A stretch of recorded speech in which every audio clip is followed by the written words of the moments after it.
spacey, sticky, super cush. It just fits different. Experience a new high. Ultra. Stay out there. Brian Powell of I Run Far here with Kilian Jornet after his third place finish at the 2025 Western States 100. How are you, Kilian? Doing well, yeah, it's nice, yeah. The legs, well, I will not go for a run today. No? But otherwise, like, everything's good, yeah. Good. Rest a little bit. Yeah. So you ran 75 minutes faster yesterday than you did when you won in 2011. How did you feel? I felt great. Like, I had pretty bad memories from those races in 10 and 11. Like, it was like I suffered so much, and like the muscles, like for the running. And yesterday I it was hot, but I think the training and the ice and everything it did well. So I didn't feel like that hot during the race. And I think when you finish strong, like you always feel better after. It means that.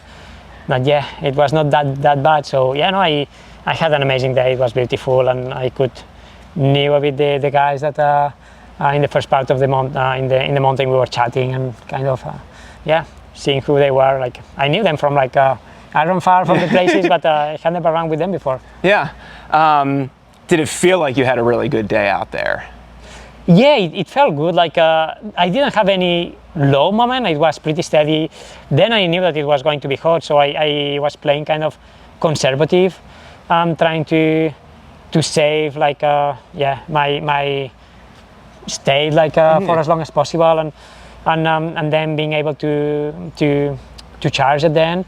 And it was cool. Like it changed so much. Like it was so many people up in Skerman and everywhere in the race. Like it was just great. Yeah, I mean, I saw you at Michigan Bluff, and it looked, Caleb and Chris looked like they were racing at that time, and you were obviously moving strong, but you looked like relaxed. No, that was intentional.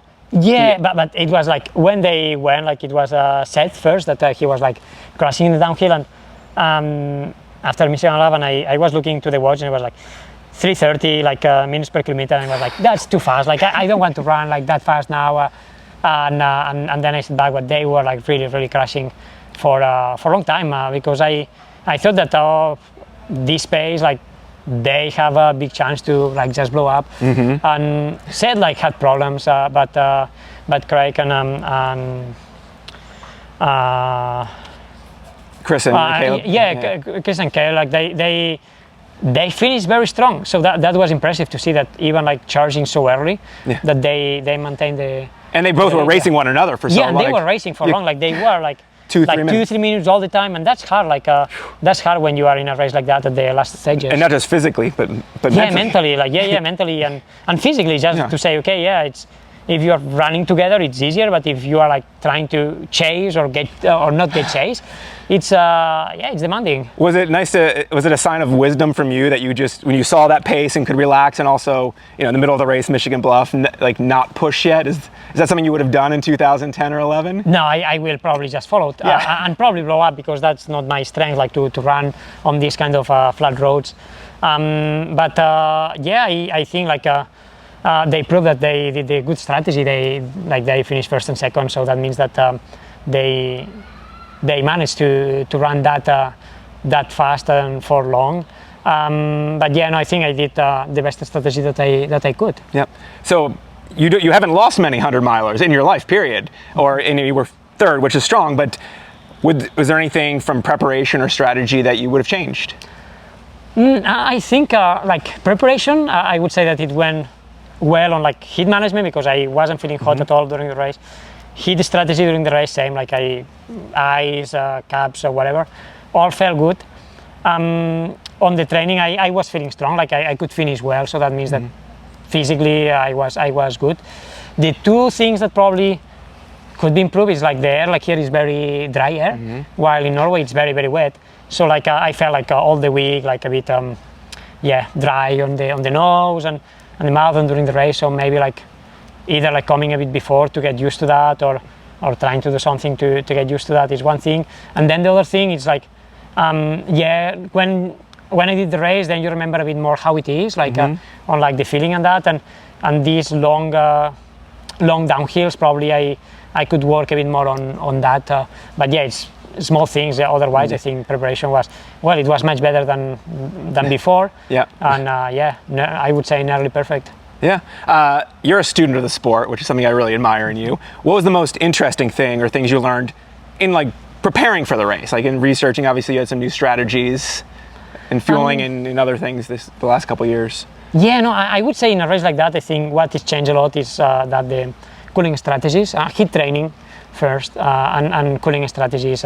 Now it's very set. I would say like we can run like pretty steady, and it doesn't matter the temperature, and fueling too, and especially in a race like that it's hot, and you have the altitude at the beginning, so it's you cannot be thinking just like on terms of like getting fueling in, but also like how the heat and the altitude will affect. So how to manage the different moments of the race with fueling strategy to arrive well.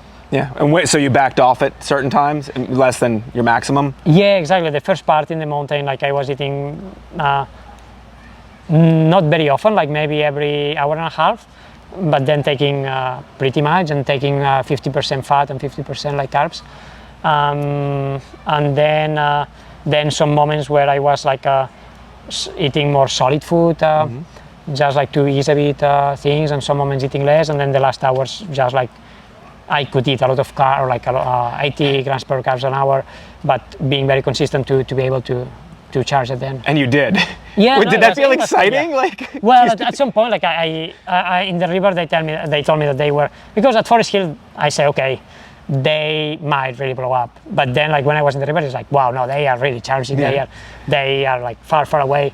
So I was thinking that, but then like all the race was fun because with Jeff, like he was passing me in the downhills, I was passing him in the uphills, and that was like for 50 miles like that. So we passed each other like, I don't know, 20 times. Okay. So that was very cool. And then after Green Gate, he passed me, and then I was like kind of starting to ease up and recover, and then I started to push, and I passed him. I was saying, okay, now I should make a gap. I feel good, and then when I came to Point and Rocks, they said the guys are just like 5 minutes in front. I was like, what? Like, no, that's not like that's not real. That's bad information. Yeah, bad information.